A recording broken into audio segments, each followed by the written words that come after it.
Hello दोस्तों। आज के इस वीडियो में आप सभी का स्वागत है। आज हम आपके अध्याय जल का प्रैक्टिस क्वेश्चंस का वीडियो देखेंगे और जानेंगे कि आपको इस अध्याय में से कैसे प्रश्न परीक्षा में पूछे जा सकते हैं। तो चलिए पहले प्रश्न से शुरू करते हैं, जो कि है बादल कैसे बनते हैं। तो आइए देख लेते हैं कि इसका उत्तर क्या होगा। वाष्पन की प्रक्रिया सभी पानी के स्रोतों की सतह से होती रहती है, जिसके कारण जल वाष्प निरंतर रूप से वायु में प्रवेश करती रहती है। और जब जल वाष्प धरती की सतह से ऊपर उठती है, तो यह जल वाष्प संघनित होकर छोटी छोटी पानी की बूंदें बन जाती हैं, जिन्हें जल कणिका कहते हैं। और इन्हीं जल कणिका का समूह हमें बादल के रूप में आसमान में दिखता है। आइए दोस्तों अब दूसरे प्रश्न की ओर चलते हैं, जो कि है सूखा कब पड़ता है। तो इसका भी उत्तर हम देख लेते हैं।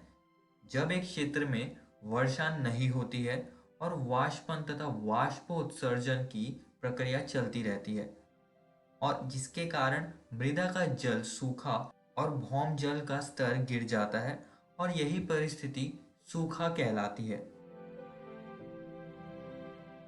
चलिए दोस्तों अब तीसरे प्रश्न की ओर चलते हैं, जो कि है मान लीजिए कि आप अपनी स्कूल की यूनिफॉर्म को वर्षा वाले दिन शीघ्र सुखाना चाहते हैं।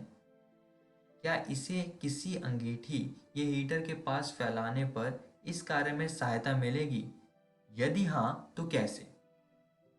तो इस प्रश्न में आपसे पूछा गया है कि अगर आपको यूनिफॉर्म को सुखाना है, वर्षा वाले दिन जल्दी सुखाना है आपको, तो क्या उसे अंगीठी या हीटर के पास फैलाकर रखने से जल्दी वो सूखेगी? और अगर सूखती है तो कैसे वो जल्दी सूखेगी? वो आपको इसके उत्तर में लिखना है। तो आइए देख लेते हैं कि इसका उत्तर हम कैसे लिखेंगे। अंगीठी या हीटर के पास फैलाने पर यूनिफॉर्म को अधिक ऊष्मा मिलेगी, जिसकी वजह से वाष्पन की प्रक्रिया तेज हो जाएगी और यूनिफॉर्म जल्दी सूखेगी। चलिए दोस्तों अब चौथे प्रश्न की ओर चलते हैं। एक जल की ठंडी बोतल रेफ्रिजरेटर से निकालिए और इसे मेज पर रखिए। कुछ समय पश्चात आप इसके चारों ओर जल की छोटी छोटी बूंदें देखेंगे। कारण बताएं। तो इसमें आपने अगर रेफ्रिजरेटर से कोई ठंडी बोतल पानी की निकाली है और आपने उसको कुछ समय के लिए बाहर छोड़ दिया, तो आपको देखेंगे उसमें कि चारों ओर उसके छोटी छोटी बूंदें दिखेंगी आपको पानी की। तो ऐसा क्यों होता है, इसका कारण आपसे इस प्रश्न में पूछा है, जो कि आपको इसके उत्तर में लिखना है। तो आइए इसका उत्तर देख लेते हैं। यह वायु में उपस्थित जल वाष्प के संघनन होने के कारण होता है। वायु में जल वाष्प पहले से ही उपस्थित होती है और ठंडी बोतल के संपर्क में आने से यह जल की बूंदों में परिवर्तित हो जाती है।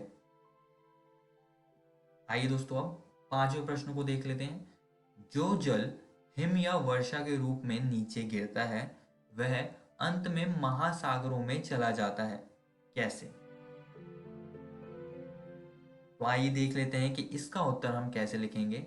जो जल हिम के रूप में नीचे गिरता है, वह पिघलकर नदियों में चला जाता है, और जो जल वर्षा के रूप में गिरता है, वह तालाबों व नदियों में एकत्रित हो जाता है, और अंत में ये सारे जल बहकर महासागरों में चले जाते हैं। चलिए दोस्तों अब छठे प्रश्न की ओर चलते हैं, जो कि है वर्षा जल संरक्षण प्रणाली क्या है।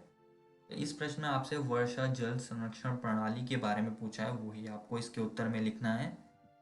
वर्षा जल संरक्षण प्रणाली में घरों की छत पर इकट्ठे हुए जल को पाइपों द्वारा जल टैंक में भर लिया जाता है, और फिर इन्हीं पाइपों द्वारा जमीन के गड्ढों में डाल दिया जाता है, जिसे भौम जल का पुनः भरण हो जाता है। यहाँ पर दोस्तों आपके अध्याय जल का प्रैक्टिस क्वेश्चन का वीडियो खत्म होता है। धन्यवाद।